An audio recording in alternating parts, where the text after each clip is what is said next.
You are 7 miles above the ocean, cruising speed. Cold soak outside your window is -60 degrees. Your coffee is sitting untouched on the tray table.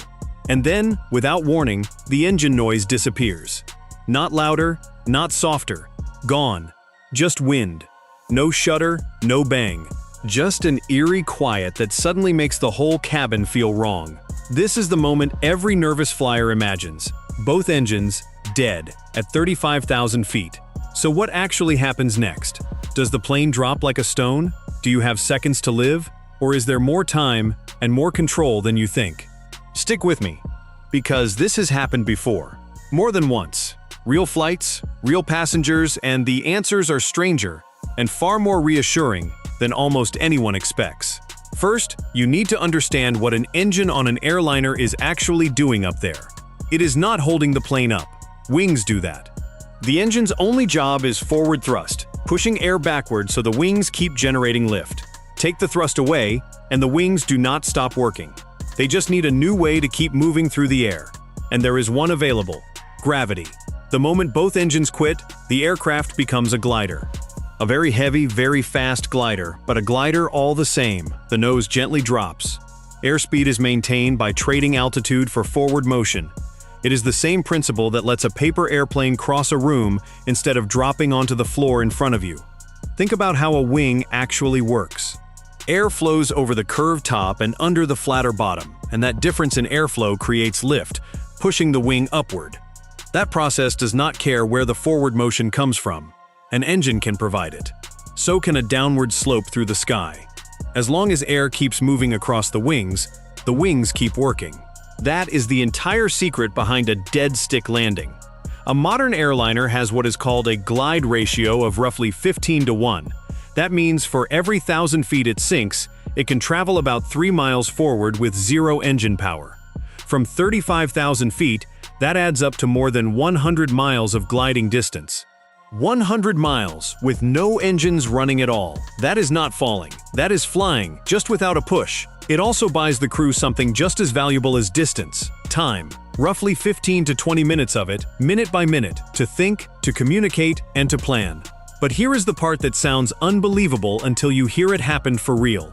On July 23, 1983, Air Canada Flight 143 was cruising at 41,000 feet over Ontario. A fuel loading error, caused by a mix-up between imperial and metric units, left the Boeing 767 with less than half the fuel it needed.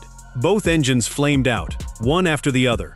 Every instrument in the cockpit went dark except a handful of battery-powered backups. The captain, Robert Pearson, happened to be an experienced glider pilot in his personal life. As the jet sank silently through 35,000 feet, he and First Officer Maurice Quintal worked out they could not reach Winnipeg Airport. So they aimed for Gimli, a former Air Force base Quintal remembered from his training days.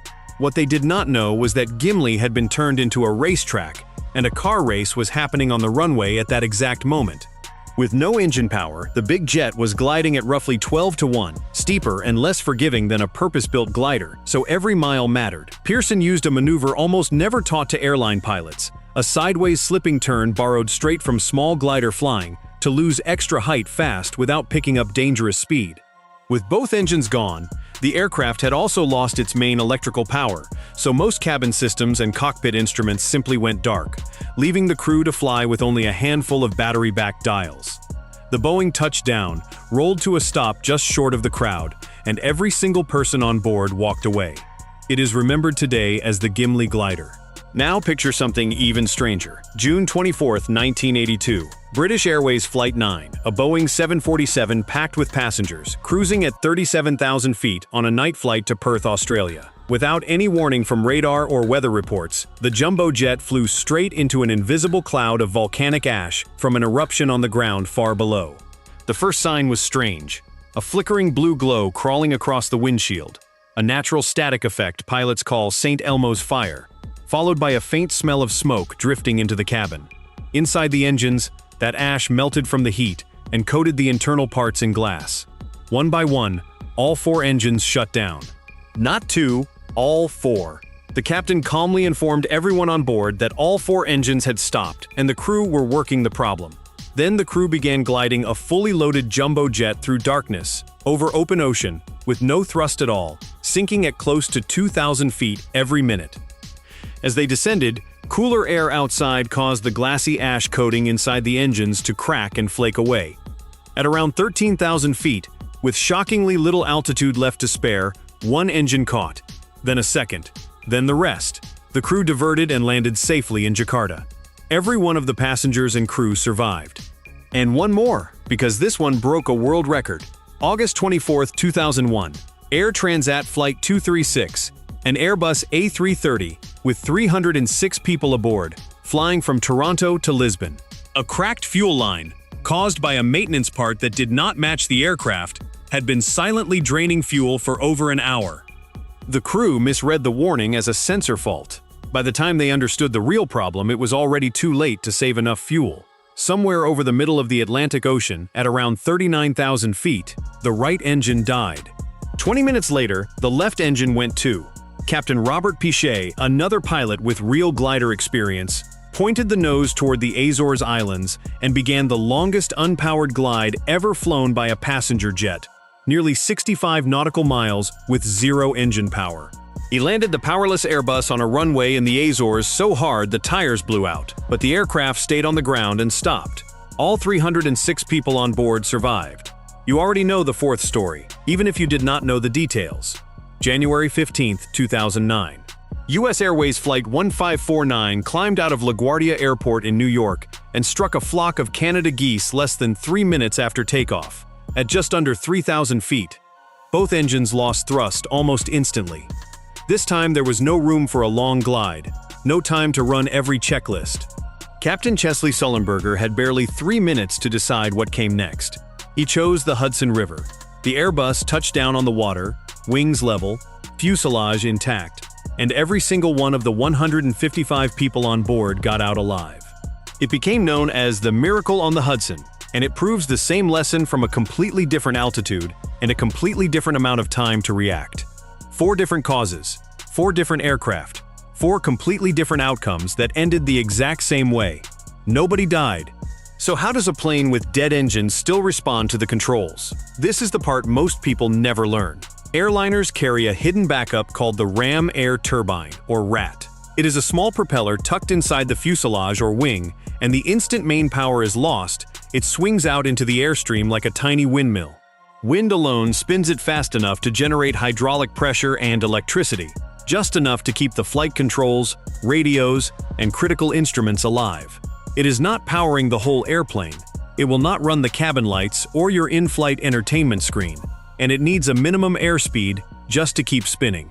But it keeps the pilots in command of the airplane, which is the only thing that actually matters in that moment. Engineers built the RAT for exactly this scenario, a moment nobody ever wants to use it, on the assumption that one day, somewhere, a crew would need it. Many aircraft also carry a separate auxiliary power unit, a small jet engine in the tail normally used on the ground, which can sometimes be restarted in flight to bring back even more electrical power and take some of the load off the RAT. There is one more thing happening at the same time, something passengers notice immediately. Cabin pressurization on most airliners depends on air pulled from the engines. Lose both engines, and that pressurization is affected too. This is why oxygen masks are designed to drop automatically if cabin altitude climbs too high, and why pilots are trained to begin an emergency descent toward 10,000 feet, an altitude where the air outside is thick enough to breathe normally without assistance. That descent is steep and fast on purpose, because at 35,000 feet, without supplemental oxygen, a person can lose useful consciousness in under a minute. The onboard oxygen supply is not unlimited either. It typically lasts around 15 minutes, which is one reason pilots move quickly and calmly through this exact procedure. Thrust levers back, nose down, masks confirmed, because they have trained for it more times than they can count, and every second of hesitation is a second the aircraft does not get back. And that training is the real answer to why these stories end the way they do. Every airline pilot practices total engine failure in a full-motion simulator, long before they ever fly a real passenger. They rehearse the glide speed that stretches distance the farthest. They rehearse restart attempts. They rehearse picking a landing site with nothing but altitude and airspeed to work with. Pilots are also trained to follow a strict order of priorities the moment something goes wrong. Fly the aircraft first, navigate second, communicate with air traffic control third. That order never changes, no matter how serious the emergency, because a pilot who is talking on the radio instead of flying the airplane is a pilot who is not doing their most important job. By the time a real emergency happens, the response is not panic, it is memory. It is muscle memory built from hours nobody outside the cockpit ever sees, repeated so many times in training that the real thing almost feels familiar when it finally happens. As a passenger, your job in a moment like this is almost embarrassingly simple. Keep your seatbelt fastened. Put your own oxygen mask on first if it drops, before helping anyone beside you. Listen to the crew and nothing else. Do not reach for your phone to film. Do not stand up. Do not ask the flight attendant what is happening. The loudest, scariest part of an engine failure is usually the silence, not any actual danger to the airframe itself. The aircraft is still flying. It is still under control. It simply is not using its engines to do it anymore, and two trained professionals up front are already working the exact problem you are worried about. It is also worth saying clearly, a complete failure of both engines is an extremely rare event. Modern jet engines are tested, inspected, and maintained on strict schedules specifically to prevent this. Long-distance twin-engine aircraft fly under rules known as ETOPS, which stands for Extended Range Twin-Engine Operations. Those rules exist specifically because of scenarios like this one. Before an airline can fly a twin-engine jet across an ocean, regulators require proof that the aircraft can safely divert to a suitable airport even if one engine fails midway, and every single long-haul route is planned in advance around exactly where those diversion airports are.